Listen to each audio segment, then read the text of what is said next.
right, welcome everybody. Thanks so much for coming out in the rain. What a night New York threw us, and apparently there's not a seat in the house, so thank you all very much for coming this evening. I am Shelley Palmer, Chairman of the Advanced Media Committee for the National Academy of Television Arts and Sciences, and I'm also the Vice President of the Emmy Awards here in New York. And I would like to welcome you to Viral Video. This evening we're going to have a really phenomenal time, and you're going to be part of it because you're all going to be part of this viral video experience that we're going to try and talk about. Before we get there, I want to just set a little bit set the stage, talk a little bit about what happened. I don't think anyone in this room has missed the idea that YouTube and Google are now GooTube. And the GooTube merger, in case you missed it, is a $1.65 billion stock transfer between monolithic advertising giant Google and user-generated, or I shouldn't even say user-generated, video distribution technology company YouTube. YouTube had an interesting issue. They had no possible way of making a living, and they were spending $23 million a month in bandwidth. So that was kind of interesting, and Google had an interesting problem.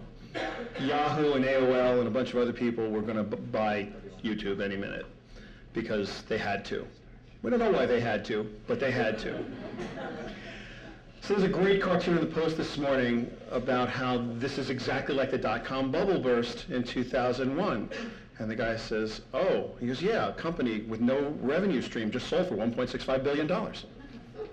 Okay, it's not just like the dot-com bubble burst of 2001, and there's a bunch of reasons why it isn't. And I think it's important for us this evening to talk a little bit about video on the internet. This is the year of online video. This has been the year of online video. All of you are in this room because it's the year of online video. But there's more to it than that. Video online has form factors that the music business never touched. People like to say that the video business online, video files are like audio files. And look, the video business is going to follow the same fate as the audio business. Not true. Music is listened to on music players. Everybody has one. It could be an MP3 player, it could be an iPod, could be what used to be a stereo. But you're used to listening to music all by itself, either isolated or with your friends, just played back, and you're not used to any kind of advertising wrapped around it ever. The only way you've ever monetized music is by buying it. And the only way you get music now is either by buying it or borrowing it. The borrowing it part is a little bit of an issue, but video's not like that. We've been trained for 50 years to expect some kind of advertising wrapped around or interwoven with our video. We've been taught to go to the movie theaters in a pay-per-view environment, in a retail pay-per-view environment, and sit through 15 minutes of promos and commercials before the movie starts. We're trained. We may not like it, but we're very well trained. And we've also been trained about the deal that we make with the people who provide content. We watch the ads, we substantially get the content for free. That has nothing to do with music, the music business, or music files, or digital files that are embodying musical content, and has a lot to do with video. Now, video comes in a bunch of flavors, and for whatever reason, it's broken out into three kind of things that you'll see on the internet right now. I don't think this is forever, but it's just the way it's laid out. Short form seems to be the bastion of Flash. Flash Media Server from Adobe seems to be the way people like to get short media content distributed, 30 seconds, 60 seconds, pretty much anything up to about 5-10 minutes long and closer to 30 seconds is phenomenally good in Flash. And Flash has some real issues with it. It doesn't scale up, meaning the resolution is such that you can't make it full screen without losing a lot of video, what you would perceive to be video quality. That's not every Flash file, and it's not forever, but right now, if you encode Flash a certain way and you make it cheap enough for you to be able to afford to send out, it's going to not blow up very nicely. For whatever reason, Windows Media seems to be the long-form, television-y format of choice, and that's not hard to understand. Windows Media players are on every computer pretty much in the world. 95% of the computers are Windows-based. Windows when media player ships with all of them, it's not hard to understand. And for whatever reason, Apple QuickTime, the H.264 standard, or MPEG-4 files, seem to be the way movies download to own in relatively high quality have just started to propagate themselves. This is not forever, but it seems to fall into those three silos, which is particularly fascinating considering that this whole business is like a year and a half old, that there's already like some preferences people have. When it comes to getting video from you to somebody else, video online is the only area in the video business where three things are always true. You want it short because it costs you money to send out, so the shorter it is, the less bandwidth you spend. You want it low resolution, because the lower the resolution is, the less bandwidth it takes. And you want it super cheap or as close to free as possible, even at the expense of production value, because let's face it, cheap is cheap and free is free. Now, no other video producer you'll ever meet is going to start to talk to you that way. We're talking about shooting with Westcam, and I'm going to be shooting at 24p HD, and I'm going to have 39 70mm cameras. I'm hiring green screen stages. I'm getting tanks of water. I'm doing everything I can to make a motion picture the highest possible quality. I don't want an overlay on it. I want to go into the theater. I want to see this thing 40 feet diagonal and smile at the greatest resolution video anyone's ever seen. That's how most people think about a story when they're making it. But not for online, because for whatever reason, and we do know the reason, bandwidth costs money, and there are only three business models. Literally three business models. So when people say we're going to work the model out, there's only three. I pay, you pay, somebody else pays. That's it.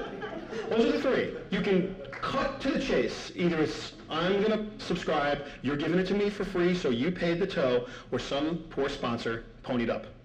Three business models. And so because there are only three business models, and because video on the internet is ubiquitous, and because the distribution is fully democratized, it still needs to be paid for. Bandwidth costs money. So you find a new art form emerging, and the reason I've sort of told this long circular story about where video is that if you look at the Google-YouTube merger, it's not really a merger, it's the acquisition of YouTube by Google, you really see, and I wrote about this last week, and I believe it, the birth of a new art form. These guys have done something a little bit different. They are taking small files that are kind of interesting, and they're emailing links to each other, and now Google's going to basically use the power of Google to generate revenue around that. It's pretty smart. It's not a television-like experience over the internet. It's not internet television. It's not IPTV or Internet Protocol television. It's not IP provisioned video per se. They're small little flash files that you can wrap with advertising and you can monetize. Wow, that is so pure and simple, it's actually scary that someone got it right. It really is, because everybody else has another version of it. So just keep that kind of in mind. This is where Google is. You're going to, now, for example, this week, Terry Semel at Yahoo announced that he was going to take video from 16 CBS owned and operated television stations, news videos, 10 to 20 per day, and put them on Yahoo from the 16 local CBS owned and operated television stations. And Dmitry Shapiro, who is a very smart guy who runs a company called Veo, has a great quote. He says, wow, it sounds like the guys at Yahoo want to tell consumers what to watch as opposed to having the consumers tell them what they want to watch. Wow. Have we gotten to a point where consumers can tell us what they want to watch as opposed to us as the media business telling them what we want them to watch? And the answer is unequivocally, absolutely, yes. And that is the subject of tonight's panel. Tonight we're going to talk about videos that rise to the top on their own, that have something about them that makes them hits, and through the technology that's afforded all of us in the internet and World Wide Web, over the public internet, they have a way to do what most videos don't have a way to do. Remember, if you're a follower of our series here, you know that as far as we're concerned, production is all but free and fully democratized. You can, in fact, do something for as close to zero, just the cost of the people as possible. And distribution, as we all know, is completely free. You press a button, and you can be famous for 15 people, too. What is not free and what is not democratized in this business is promotion. Now, I love to ask this question. Everybody's heard this before. Don't answer, because a lot of you have been here before. Somebody scream out who the largest advertiser on television is. Procter & Gamble. And it's not Procter & Gamble. Good choice. Somebody else? Coke, sounds good. Nope.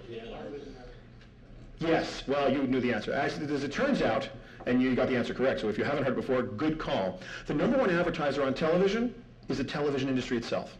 A full 25% of the ads you see on TV promote television. That promotion engine is so robust, that you can't compete with it from your house. No matter how famous you can be for 15 people, no matter how free the distribution methodology is, You cannot compete with the equivalent of $20 billion of airtime being spent for people to watch other things. Or can you?